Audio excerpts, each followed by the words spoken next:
Ben de orada dur.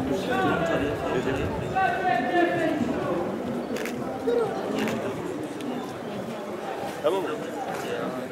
Bismillahirrahmanirrahim. Ağrı Peygamber Sevdalıları Doğu ve Karadeniz Koordinatörlüğü olarak her yıl düzenlemiş olduğumuz Siyer-i Nebi sınavını nasip olursa bu yıl da gerçekleştireceğiz inşallah.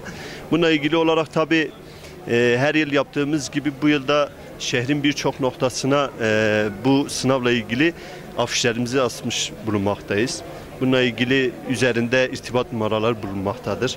Peygamber Efendimizin Nisan ayı münasebetiyle, kutlu doğum münasebetiyle yapıyoruz bu etkinliğimizi. Bununla ilgili tabi Cumhuriyet Caddesi'nde de stand açmışız. Bununla ilgili burada başvuruları almaktayız.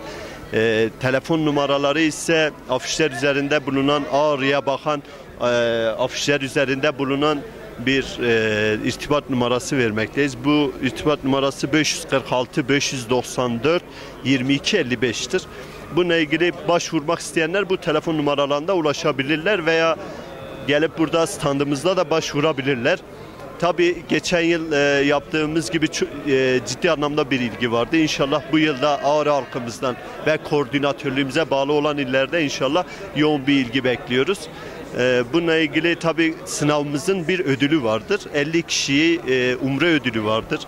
50 kişi umre ödülü ve koordinatörlüğümüze bağlı dereceye giren 3 kişiye de çeşitli hediyeler nasip olursa vereceğiz.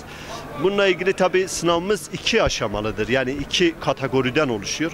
Birisi 15 yaş altı ve 15 yaş üstü olarak 2 kategoride nasip olsa gerçekleştireceğiz. Tabi bunlardan kitaplarımız onlara göre dizayn edilmiş. 15 yaş altı kitabımız farklıdır. 15 yaş üstü kitaplarımız da farklıdır. Bununla ilgili olarak inşallah sınavımızı 25 Mayıs Pazar günü nasip olursa 25 Mayıs Pazar günü inşallah gerçekleştireceğiz. Teşekkür ederim. Sağ olun.